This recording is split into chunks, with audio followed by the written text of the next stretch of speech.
Hey, we're back. We're back with something pretty cool. By cool, I mean an off-road vehicle from the 70s. An off-road vehicle that wasn't very didn't cost very much to build. You could find them everywhere. And this is a good example of something done back probably in the 70s, maybe the 80s. You take a Volkswagen Bug, you strip off some of the fenders, you replace it with some fiberglass components. These are fiberglass. This hood's actually fiberglass. Rear fenders are fiberglass. It's kind of a scoop type thing to help cool the motor.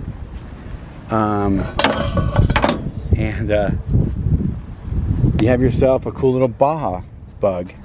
Oops. And that's what they were known as, Baja Bugs.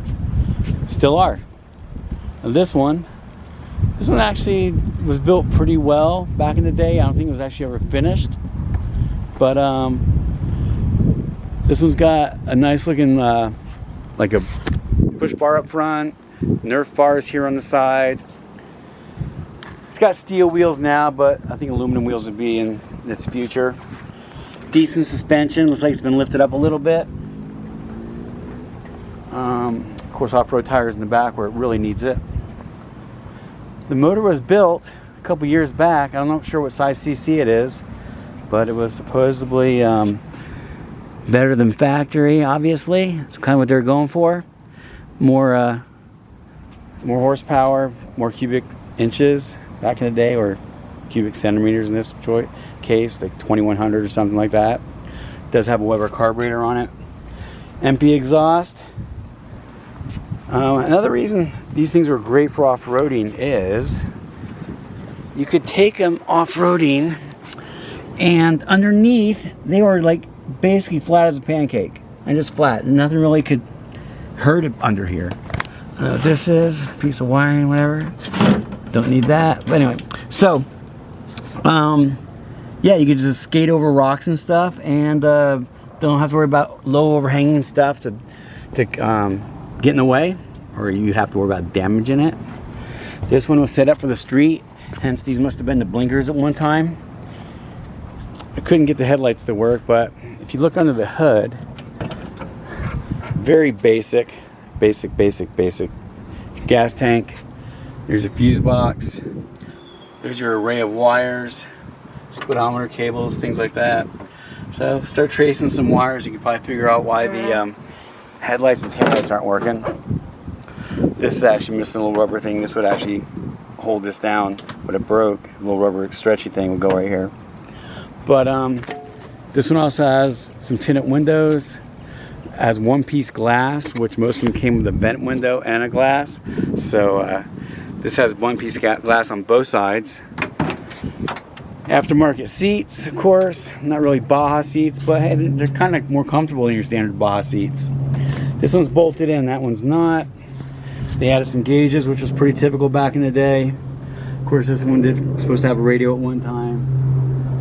Aftermarket steering wheel. So there's the glass in there. Now my understanding is, I'm gonna let you look at this plane real quick as I'm telling you this. So my understanding is, come on, focus. Focus. Focus. So anyway, my understanding is when you put when you put one-piece glass in these cars, plane. When you put one-piece glass in these, you're supposed to run 66, 67 window regulators, which I don't believe this car actually has. So this window won't go up and down, that one will for the moment. Missing a couple handles, I think. Here's door keys. Floors are really solid. It's been like an Arizona vehicle for the most part. There's your battery. Some of the wiring there is a little sketchy, but needs to be finished, properly done. It's got this cool roll bar. Kind of almost a little cage. It does go, it's a 6-point, so that's kind of cool. And that is bolted in. So add some rigidity to the vehicle. Safety, if you were to roll over, I guess. They did a lot of dress up stuff on this car. Obviously you can see all the chrome and stuff and polished stainless steel, which isn't, it's not a bad thing. I mean, people like that on Bajas as well. Doesn't all have to be just you know, regular stuff. What else can I tell you about this? I've always liked these. They're pretty cool. They're fairly lightweight. You put a little bit of horsepower behind them and they actually run really well. 4-speed transmission. And we're going to take it for a quick ride and let you know how it sounds. And you know, this thing sat for probably 4 or 5 years. We actually got it going pretty easy. Didn't take much. Gas tank was already empty. So put gas in it, messed with the carburetor a little bit, fired right up. And steering wheel's kind of loose. Yeah, it needs to be tightened down if you decide to keep this one.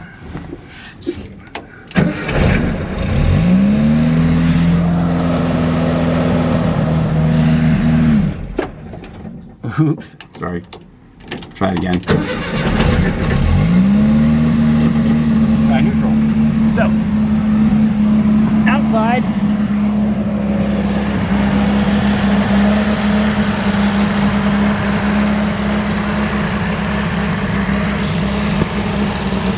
It's got your typical Volkswagen sound. Sounds good, actually. Yeah, sometimes the idle's kind of low. Then it'll pop back up. When it's cold, it doesn't like to idle very well at all. But after it's warmed up for like 2 minutes, yeah, it idles pretty good like that. We're gonna go for a ride. Want to see from the front or back? Let's look from the back for now. Ready?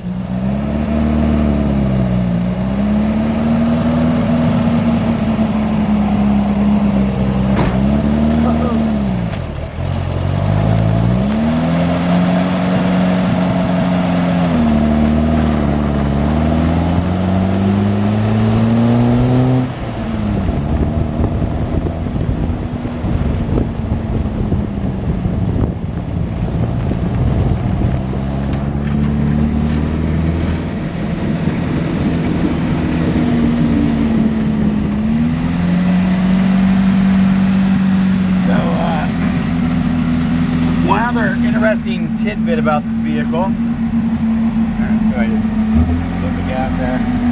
Get the idle to come down a little bit. But one other interesting tidbit is, well, the color. Well, it's a bright ass color. And I call it Kawasaki Green.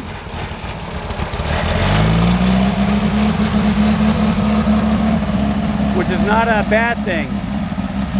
So if you're out in the desert, you're easy to find. But if you're looking for a Baja, I like this one. I think it would make a great finished product when you're done. And you can get into it for a fairly good price. Comes with a clean Arizona title. And they're making a comeback, that's for sure. These things and dune buggies are both coming back. Which we have actually this, that, and we have a kit car from the 70s coming up. They all happen to be green, go figure, right? But we're gonna run it back to the shop.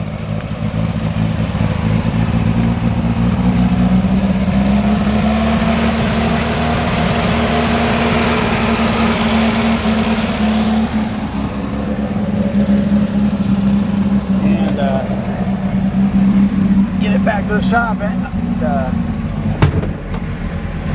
I have no idea what these switches do, because I push on them and nothing happens.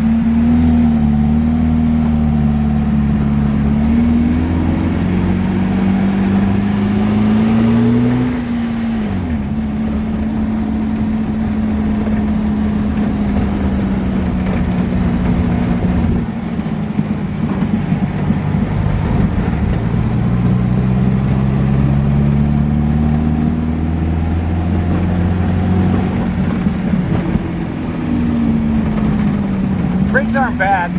I mean, they're not fabulous, but I think for a Bug, they feel pretty normal. I'd probably just go through the brakes just to be on the safe side, make sure they're all working right, but it brakes fairly smooth. I guess if it were mine, I'd probably wanted the brakes to work a little bit tighter, but you know, you can do that with some disc brakes on this. If you want to add some carbon gear disc brakes, people do that. And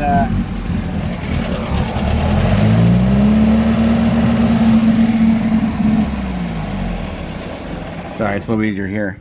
That being said, you know, maybe if you just upgrade these brakes now, what's here, it's possible the pads are worn, or the shoes, whatever. I'm not really sure. Look into them. If you like it, great. If not, then, you know, maybe upgrade to some stronger, you know, better brake setups. But for me, it's not bad. They're your seats. Again, solid floors, really rot free. This one's not bolted in. It does have a back seat. These some door panels that come with it. They're brown, tan in color. This is the back of the back seat. I do have the part that sits right there. That comes with the vehicle as well. It's not inside right now. But anyway, MP shifter. Very period correct for back in the day. Kawasaki Green Baja, folks. And no headliner, of course, not yet. Hope you enjoy it as much as we do. Love bringing you this kind of stuff. Stuff you don't see every day. I mean, growing up, I used to see this stuff everywhere. Now it's just kind of a, you know, once in a while thing. Someone definitely put some money in this motor, that's for sure. Speaking of other vehicles real quick that are Volkswagen related, it's a kit car from the 70s, Sterling, based on a Volkswagen chassis, and that dune buggy right there. We're all coming up, all from the same era. So if you like this stuff, stick with us, like us, tell your friends about us, have them like our page, and come back. We usually have at least one car or more every week. That's kind of our goal. Let me look at this one more time under here. Here's your, and what else? Down there's not much. Another good thing about this car, it doesn't look like it's ever been crashed. I mean, it's probably been out in the desert, but it doesn't look like it's ever been hit or anywhere, so that's really nice. Nothing in the glove box. And if you want to open the gas door, there's a lever right here. Twink. Gas. So there you go. Those crazy Germans, man. They've thought of everything. Look underneath this one more time. Hope you can see. It's flat. It's rust free. And it could be yours. I would throw some aluminum centerline wheels on it personally, or maybe some MP or something similar from the period, and a few other little things, and that's about it. Again, thanks for watching. We hope you enjoy it, and come back for the next one. And there's many more coming up in the near future. From Tucson, we're out of here. Peace.